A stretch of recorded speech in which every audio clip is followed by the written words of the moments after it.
Hello students, आप लोग कैसे होंगे? अच्छे होंगे, स्वस्थ होंगे और पढ़ाई में व्यस्त होंगे और न्यू वीडियो के लिए वेट कर रहे होंगे। तो आपके लिए मैं नेक्स्ट वीडियो लाया हूँ जय विकास के प्रमाण टॉपिक से। मैं जो उसमें प्रमाण बताए थे, तो इम्पोर्टेंट प्रमाण पहले जय विकास की डिफिनेशन बताई थी, फिर जय विकास के प्रमाण बताए, फिर जय विकास के मैंने दो प्रमाणों के बारे में उसको नेक्स्ट पहले वीडियो में अपलोड किया था। अब नेक्स्ट हम लोग वीडियो में पढ़ेंगे जय विकास के तीन प्रमाणों के बारे में इम्पोर्टेंट पढ़ेंगे, जिसमें पहले नेक्स्ट हमारा जय विकास के प्रमाण में दे रखा संयोजक संयोजक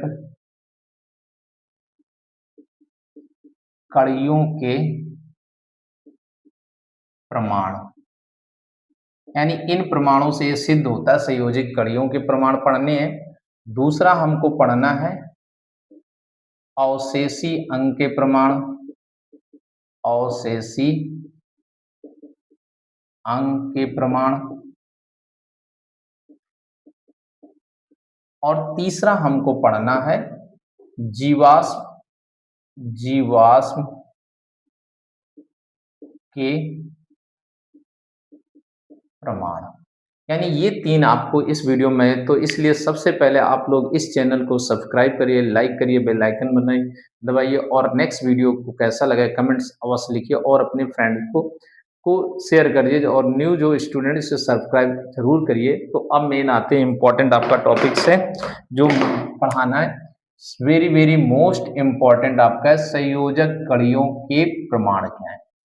संयोजक कड़ियों का प्रमाण मतलब है ये इस प्रकार के जंतु होते हैं जो प्रायः एक संघ के लक्षण दूसरे संघ के लक्षण के मध्य में जोड़ने का काम करते हैं। उन्हें हम संयोजक कड़ियों के प्रमाण कहते हैं, यानी कनेक्टिव लिंक ऑफ एविडेंस के नाम से जानते हैं। इनको हम एक तरह से कहते हैं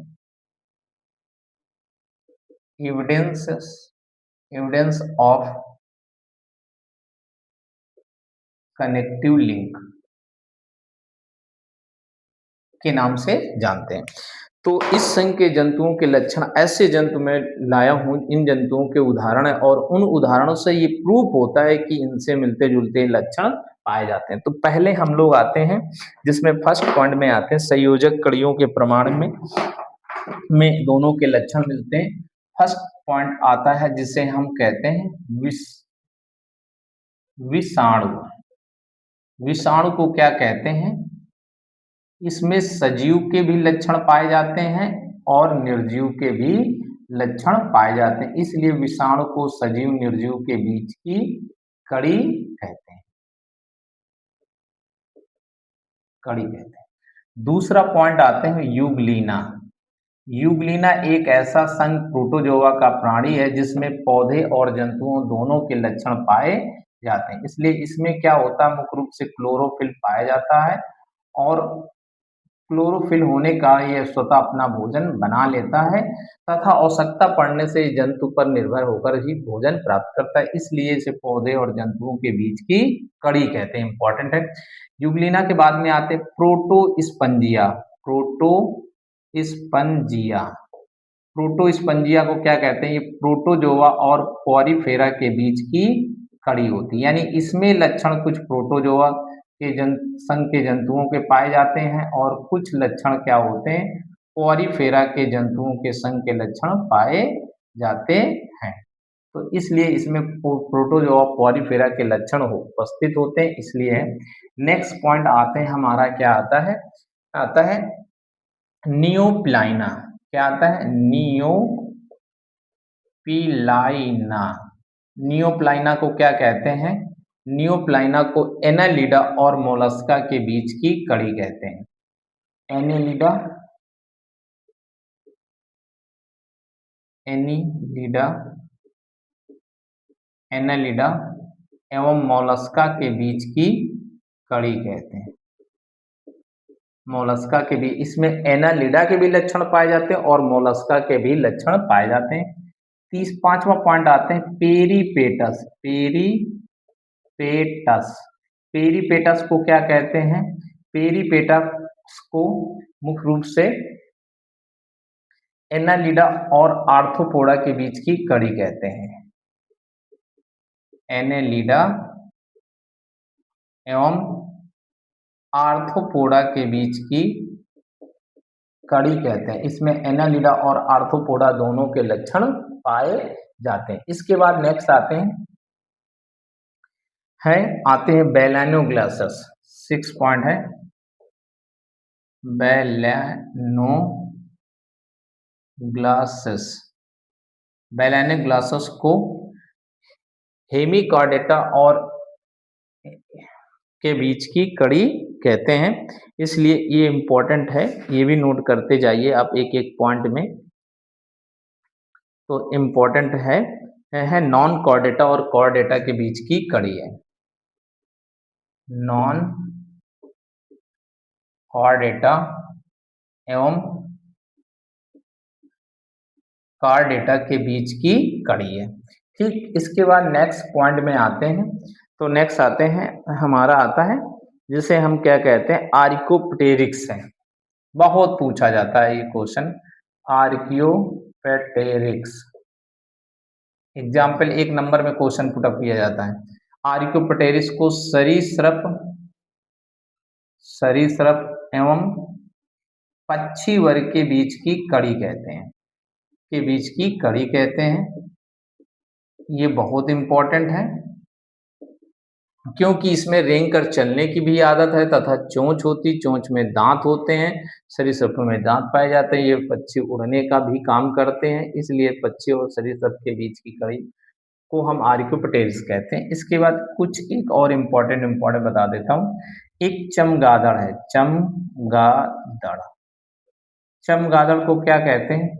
ये पक्षी वर्ग और स्तनधारी के बीच की कड़ी है, यानी उड़ भी सकता है, पक्षी वर्ग और स्तनधारी के बीच की कड़ी है। स्तन ग्रंथियां भी पाई जाती हैं और पूर्ण बच्चे को जन्म देता है, इसलिए उसके बीच की कड़ी कहते हैं। तो ये कुछ इम्पोर्टेंट है, वेरी वेरी मोस्ट इम्पोर्टेंट। आपको 1-2 दे देना है, ये 1 नंबर का कभी कभी पूछ लिया जाता है, इसलिए इम्पोर्टेंट है। तो ये तो हमारा हो गया है, क्या है, वेरी इंपॉर्टेंट संयोजी कड़ियों के प्रमाण में आते हैं। नेक्स्ट हम टॉपिक्स आते हैं, अवशेषी अंक के प्रमाण क्या है। Evidence of a vestigial organ है। Evidence of vestigial organ. Okay, तो अब हम अवशेषी अंग के प्रमाण क्या आते हैं। ये इस प्रकार के अंग होते जो उनके पूर्वजों में पहले पाए जाते थे, क्रियाशील थे, सक्रिय थे, किंतु धीरे धीरे उन अंगों का उपयोग करना उन्होंने बंद कर दिया, इसलिए वो निष्क्रिय हो गए। जो वर्तमान समय में उन जीवों में ये अंग अपूर्ण होते हैं या अवशेष के रूप में पाए जाते हैं, ऐसे अंगों को हम अवशेषी अंग कहते हैं। ये थ्योरी आप लोग नोट कर लीजिएगा। अब इसके अंदर क्या, अवशेषी अंग में मुख्य रूप से मनुष्य में भी बहुत सारे अवशेषी अंग पाए जाते हैं। हाँ, इसके अतिरिक्त अन्य जीव जंतुओं में भी अवशेषी अंग पाए जाते हैं। जैसे हमारा एक लैमार्क में आगे पढ़ाएंगे, तो जिसमें सर्पों में टांगे पाई जाती थी, तो उन्हें यूज करना खत्म कर दिया, तो अवशेष के रूप में पाए जाते। तो इसके बाद मनुष्य में जो इम्पोर्टेंट अवशेषी अंग के नाम है, वो मैं कुछ इम्पोर्टेंट बता दे रहा हूँ। अवशेषी अंग के नाम में पहला पॉइंट आते हैं, 100 से अधिक होते हैं अवशेषी अंग के प्रमाण में आते हैं, जिसमें पहला पॉइंट हम लोग बताते हैं, इसमें नोट करते जाइए आप लोग। तो जैसे दे रखा है, कृम रूप पर शेषिका, कृम रूप पर शेषिका, पर शेषिका है। दूसरा पॉइंट हमारा आता है पुच्छ कशेरुका, पुच्छ कशेरुका या उड्डयक बोलते हैं। तीसरा आता है निमेषक पटल, निमेषक पटल, आंखों में पाई जाती, ये एब्सेंट है। चौथा है अक्लदाड़, अक्लदाड़। ठीक, पांचवा क्या दे रखा है, शरीर पर कम बाल। ये 5 पॉइंट और इम्पोर्टेंट नोट कर लीजिएगा। इसके बाद है कण पल्लों की पेशियां हैं, 6 पॉइंट है, कण पल्लव की पेशियां। ठीक, ये सारी चीजें हैं, ये हम लोगों पे अभी अवशेष के रूप में, क्योंकि इनको हमने उपयोग कम किया है, तो धीरे धीरे ये हमारे अवशेषी अंग के रूप में उपस्थित हैं, जो महत्वपूर्ण है, इनके बारे में दे रखा है। तो ओके, अब नेक्स्ट हमारा बचता है जीवाश्म विज्ञान के प्रमाण। जीवाश्म विज्ञान प्रमाण में क्या है, कुछ इंपॉर्टेंट पॉइंट है, इसको मैं बताऊं।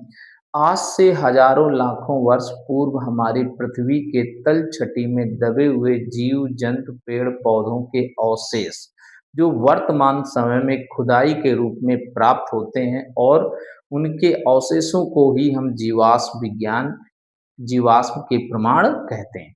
उन प्रमाणों से ये प्राप्त होता है कि जीवाश्म भी जीव जंतु पेड़ पौधों के पाए जाते हैं, किंतु ये जीवाश्म के प्रकार होते हैं। प्रकार मतलब ये जीवाश्म 4 प्रकार के होते हैं, जिनको हम लिखना चाहते हैं, ये किस प्रकार के जीवाश्म होते हैं। जीवाश्म में पहला दे रखा है जिसे हम सांचा जीवाश्म कहते हैं। इसमें के दे रखे हैं, नंबर 1 है सांचा जीवाश्म। ठीक है, सांचा जीवाश्म कहते हैं। दूसरा है अश्मीभूत जीवाश्म है, अश्मीभूत जीवाश्म कहते हैं। ठीक, अभी इसका डिस्क्राइब करते हैं। अश्मीभूत जीवाश्म है। तीसरा है अपरिवर्तित जीवाश्म है, अपरिवर्तित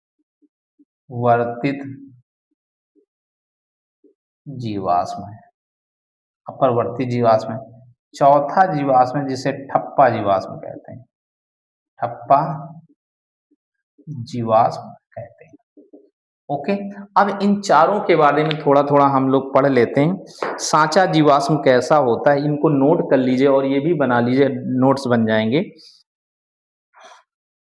इसमें सांचा जीवाश्म कम पहला होता है, ये इस प्रकार के जीवाश्म होते हैं जिनमें शरीर का कोई अंग शेष नहीं रहता है। यानी ये इस प्रकार के जीवाश्म होते हैं जिसमें शरीर का कोई अंग शेष नहीं रहता है, केवल शरीर का सांचा मात्र बचता है, उसे हम सांचा जीवाश्म कहते हैं। शरीर का कोई अंग नहीं रहता है, सिर्फ बस सांचा बचता है, उसे हम सांचा जीवाश्म कहते हैं। दूसरा हमारा होता है अश्मीभूत जीवाश्म। ये मुख्य रूप से अवसादी सेल चट्टानों में, समुद्र के झीलों या तल के रेत से जमा हो जाने के कारण उन पेड़ पौधे तथा जीव जंतुओं को दबा देते हैं, जिससे वो ढक जाकर वो ठोस पत्थर की में परिवर्तित हो जाते हैं। ऐसे जीवाश्म को अश्मीभूत जीवाश्म कहते हैं। तीसरा आता है अपरिवर्तित जीवाश्म, क्या जो परिवर्तित नहीं होता है। जब जीवधारी का पूरा शरीर बर्फ से ढक जाता है या किसी भली प्रकार से सुरक्षित बनकर वह जीवाश्म बना रहता है, उसकी जब खुदाई होती है किसी समय देखा जाता है, तो जैसी उसकी कंडीशन होती है उसी अवस्था में प्राप्त होता है, उसे हम अपरिवर्तित, यानी अपना ये रूप जैसा है वैसा ही मिल जाता है, ऐसे जीवाश्म को अपरिवर्तित जीवाश्म कहते हैं। अब चौथा बहुत इंपॉर्टेंट, ठप्पा जीवाश्म क्या होता है। ठप्पा जीवाश्म में मुख्य रूप से दे रखा है, ये कभी कभी मरने के बाद भी सड़ने से पहले चट्टानों में ठप्पा, यानी ये जीव ऐसे होते हैं जो कभी कभी मरने के बाद में ठप्पा यानी जीवाश्म चट्टानों में अपना स्थान यानी निशान बना देते हैं, ऐसे जीवाश्म को ठप्पा जीवाश्म कहते हैं। अब कुछ हमारे क्या है, इस जीवाश्मों के अध्ययन करने से इन्होंने एक पॉइंट भी दिया, इसको नोट कर लीजिए, जिससे नेक्स्ट में और मैं बताऊं।